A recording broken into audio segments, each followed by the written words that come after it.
नमस्कार दोस्तों, आइए आज सुनते हैं रविंद्रनाथ ठाकुर के द्वारा लिखी कहानी प्रेम का मूल्य। बृहस्पति छोटे देवताओं का गुरु था। उसने अपने बेटे कच्छ को संसार में भेजा कि शंकराचार्य से अमर जीवन का रहस्य मालूम करे।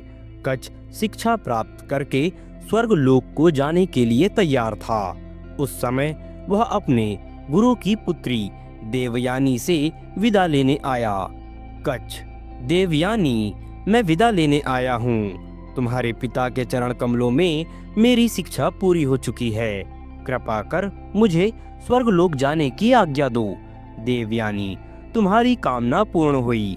जीवन के अमरत्व का रहस्य, वह रहस्य तुम्हें ज्ञात हो चुका है जिसकी देवताओं को सर्वदा इच्छा रही है। किंतु तनिक विचार तो करो, क्या कोई और ऐसी वस्तु शेष नहीं जिसकी तुम इच्छा कर सको? कच्छ, कोई नहीं। देवयानी, बिल्कुल नहीं। तनिक अपने हृदय को टटोलो और देखो, संभवतः कोई छोटी बड़ी इच्छा कहीं दबी पड़ी हो। कच्छ, मेरे उषाकालीन जीवन का सूर्य अब ठीक प्रकाश पर आ गया है। उसके प्रकाश से तारों का प्रकाश मध्यम पड़ चुका है। मुझे अब वह रहस्य ज्ञात हो गया है जो जीवन का अमरत्व है। देवयानी, तब तो संपूर्ण संसार में तुमसे अधिक कोई भी व्यक्ति प्रसन्न ना होगा। खेद है कि आज पहली बार मैं यह अनुभव कर रही हूँ कि एक अपरिचित देश में विश्राम करना तुम्हारे लिए कितना कष्टप्रद था।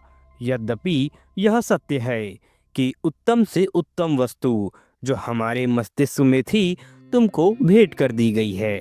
कच्छ, इसका तनिक भी विचार मत करो और हर्ष सहित मुझे जाने की आज्ञा दो। देवयानी, सुखी रहो मेरे अच्छे सखा। तुम्हें प्रसन्न होना चाहिए कि यह तुम्हारा स्वर्ग नहीं है। इस मृत्युलोक में जहाँ तृष्णा सी कंठ में कांटे पड़ जाते हैं, हंसना और मुस्कुराना कोई ठिठोली नहीं है। यह ही संसार है जहाँ अधूरी इच्छाएं चहु ओर घिरी हुई है, जहाँ खोई हुई प्रसन्नता की स्मृति में बार बार कलेजे में हुंक उठती है, जहाँ ठंडी सांसों से पाला पड़ा है।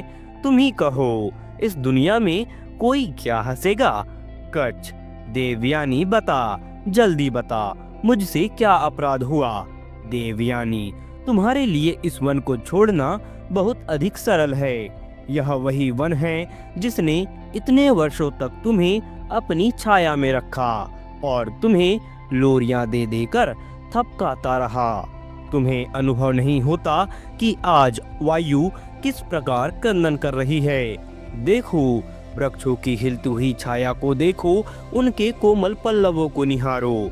वे वायु में घूम नहीं रहे बल्कि किसी खोई हुई आशा की भांति भटके भटके फिर रहे हैं। एक तुम हो कि तुम्हारे ओष्ठों पर हंसी खेल रही है। प्रसन्नता के साथ तुम विदा हो रहे हो। कच्छ, मैं इस वन को किसी प्रकार मातृभूमि से कम नहीं समझता, क्योंकि यहाँ ही मैं वास्तव में आरंभ से जन्मा हूँ।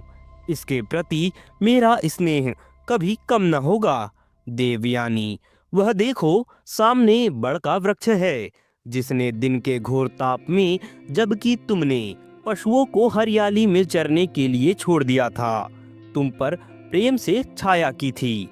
कच्छ, ए वन के स्वामी, मैं तुम्हें प्रणाम करता हूँ। जब और विद्यार्थी यहाँ शिक्षा प्राप्ति हेतु आए और शहद की मक्खियों की भनभनाहट और पत्तों की सरसराहट के साथ साथ तेरी छाया में बैठकर अपना पाठ दोहराएं, तो मुझे भी स्मरण रखना। देवयानी, और तनिक वनमती का भी तो ध्यान करो, जिसके निर्मल और तीव्र प्रवाह का जल प्रेम संगीत की एक लहर के समान है। कच्छ, आह, उसको बिल्कुल नहीं भूल सकता। उसकी स्मृति सदा बनी रहेगी। वनमती मेरी गरीबी की साथी है। वह एक तल्लीन युवती की भांति होठों पर मुस्कान लिए अपने सीधे सीधे गीत गुनगुनाते हुए निस्वार्थ सेवा करती है। देवयानी, किंतु प्रिय सखा, तुम्हें स्मरण कराना चाहती हूँ कि तुम्हारा और भी कोई साथी था जिसने बेहद प्रयत्न किया कि तुम इस निर्धनता के दुख से भरे जीवन के प्रभाव से प्रभावित न हो। यह दूसरी बात है कि यह प्रयत्न व्यर्थ हुआ। कच, उसकी स्मृति तो जीवन का एक अंग बन चुकी है। देवयानी, मुझे आज भी वह दिन स्मरण है जब तुम पहली बार यहाँ आए थे। उस समय तुम्हारी आयु किशोर अवस्था से कुछ अधिक थी। तुम्हारे नेत्र मुस्कुरा रहे थे। तुम उस समय उधर वाटिका की बाड़ के समीप खड़े थे। कच, हाँ, उस समय तुम फूल चुन रही थी। तुम्हारे शरीर पर श्वेत वस्त्र थे। ऐसा दिखाई देता था कि जैसे उषा ने अपने प्रकाश में स्नान किया है। तुम्हें संभवतः स्मरण होगा, मैंने कहा था यदि मैं तुम्हारी कुछ सहायता कर सकूं तो मेरा सौभाग्य होगा। देवयानी, स्मरण क्यों नहीं है? मैंने आश्चर्य से तुमसे पूछा था कि तुम कौन हो और तुमने अत्यंत नम्रता से उत्तर दिया था कि मैं इंद्र की सभा में प्रसिद्ध गुरु बृहस्पति का सुपुत्र हूँ। फिर तुमने बताया कि तुम मेरे पिता से वह रहस्य मालूम करना चाहते हो जिससे मुर्दे जीवित हो सकते हैं। कच, मुझे संदेह था कि संभव है तुम्हारे पिता मुझे अपने शिष्य के रूप में स्वीकार ना करें। देवयानी, किंतु जब मैंने तुम्हारी स्वीकृति के लिए समर्थन किया तो वह इस विनती को अस्वीकार ना कर सके। उनको अपनी पुत्री से इतना अधिक स्नेह है कि वह उसकी बात टाल नहीं सकते। कच, और जब मैं 3 बार विपक्षियों के हाथों मारा गया तो तुम्ही ने अपने पिता को बाध्य किया था कि मुझे दोबारा जीवित करे। मैं इस उपकार को बिल्कुल नहीं विस्मृत कर सकता। देवयानी, उपकार? यदि तुम उसको विस्मृत कर दोगी तो मुझे बिल्कुल दुख न होगा। क्या तुम्हारी स्मृति केवल लाभ पर ही दृष्टि रखती है? यदि यही बात है तो उसका विस्मृत हो जाना ही अच्छा है। प्रतिदिन पाठ के पश्चात संध्या के अंधेरे और शून्यता में यदि असाधारण हर्ष और प्रसन्नता की लहरें तुम्हारे सिर पर बीती हों तो उनको स्मरण रखो। उपकार को स्मरण रखने से क्या लाभ? यदि कभी तुम्हारे पास से कोई गुजरा हो जिसके गीत का चुपता हुआ टुकड़ा तुम्हारे पाठ में उलझ गया हो, या जिसके वायु में लहराते हुए आंचल ने तुम्हारे ध्यान को पाठ से हटाकर अपनी ओर आकर्षित कर लिया हो, अपने अवकाश के समय में कभी उसको अवश्य स्मरण कर लेना। परंतु केवल यही, कुछ और नहीं। सौंदर्य और प्रेम का याद न आना ही अच्छा है। कच, बहुत सी वस्तुएं हैं जो शब्दों द्वारा प्रकट नहीं हो सकती। देवयानी, हाँ, मैं जानती हूँ। मेरे प्रेम से तुम्हारे हृदय का एक एक अणु छिद चुका है और यही कारण है कि मैं बिना संकोच के इस सत्य को प्रकट कर रही हूँ कि तुम्हारी सुरक्षा और कम बोलना मुझे पसंद नहीं। तुम्हें मुझसे अलग होना अच्छा नहीं। यही विश्राम करो, कोई ख्याति ही हर्ष का साधन नहीं है। अब तुम मुझे छोड़कर नहीं जा सकते। तुम्हारा रहस्य मुझ पर खुल चुका है। कच, नहीं देवयानी, नहीं, ऐसा ना कहो। देवयानी, क्या कहा? नहीं, मुझसे क्यों झूठ बोलते हो? प्रेम की दृष्टि छिपी नहीं रहती। प्रतिदिन तुम्हारे सिर के तनिक से हिलने से, तुम्हारे हाथों के कंपन से तुम्हारा हृदय तुम्हारी इच्छा मुझ पर प्रकट करता है। जिस प्रकार सागर अपनी तरंगों द्वारा काम करता है, उसी प्रकार तुम्हारे हृदय ने तुम्हारी भाव भंगिमा द्वारा मुझ तक संदेश पहुंचाया। सहसा मेरी आवाज सुनकर तुम तिलमिला उठते हो। क्या समझते हो कि मुझे तुम्हारी उस दशा का अनुभव नहीं हुआ? मैं तुमको भली भांति जानती हूँ और इसलिए अब तुम सर्वदा मेरे हो। तुम्हारे देवताओं का राजा भी इस संबंध को नहीं तोड़ सकता। कच, किंतु देवयानी, तुम ही हो। क्या इतने वर्ष अपने घर और घर वालों से अलग रहकर मैंने इसलिए परिश्रम किया था? देवयानी, क्यों नहीं? क्या तुम समझते हो कि संसार में शिक्षा का मूल्य है और प्रेम का मूल्य ही नहीं? समय नष्ट मत करो, साहस से काम लो और यह प्रतिज्ञा करो। शक्ति, शिक्षा और ख्याति की प्राप्ति के लिए मनुष्य तपस्या और इंद्रियों का दमन करता है। एक स्त्री के सामने इन सब का कोई मूल्य नहीं। कच, तुम जानती हो कि मैंने सच्चे हृदय से देवताओं से प्रतिज्ञा की थी कि मैं जीवन के अमृतत्व का रहस्य प्राप्त करके आपकी सेवा में आ उपस्थित होऊंगा। देवयानी, परंतु क्या तुम कह सकते हो कि तुम्हारे नेत्रों ने पुस्तकों के अतिरिक्त और किसी वस्तु पर दृष्टि नहीं डाली?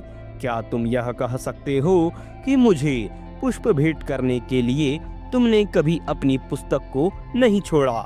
क्या तुम्हें कभी ऐसे अवसर की खोज नहीं रही कि संध्या काल मेरी पुष्प वाटिका के पुष्पों पर जल छिड़क सको? संध्या समय जब नदी पर अंधकार का वितान तन जाता तो मानो प्रेम अपने दुखित मौन पर छा जाता। तुम घास पर मेरे बराबर बैठकर मुझे अपने स्वर्गिक गीत गाकर क्यों सुनाते थे? क्या यह सब काम उन षड्यंत्रों से भरी हुई चालाकियों का एक भाग नहीं जो तुम्हारे स्वर्ग में क्षम्य हैं?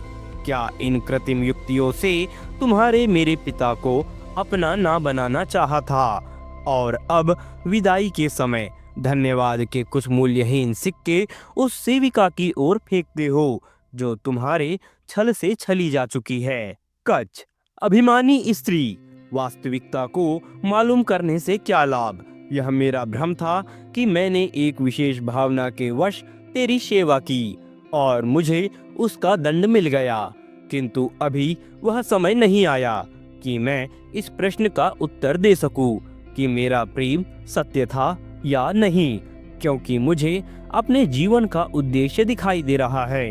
यदि चाहे तो तेरे हृदय से अग्नि की चिंगारियां निकल कर संपूर्ण वायुमंडल को आच्छादित कर ले। मैं भली भांति जानता हूँ कि स्वर्ग अब मेरे लिए स्वर्ग नहीं रहा।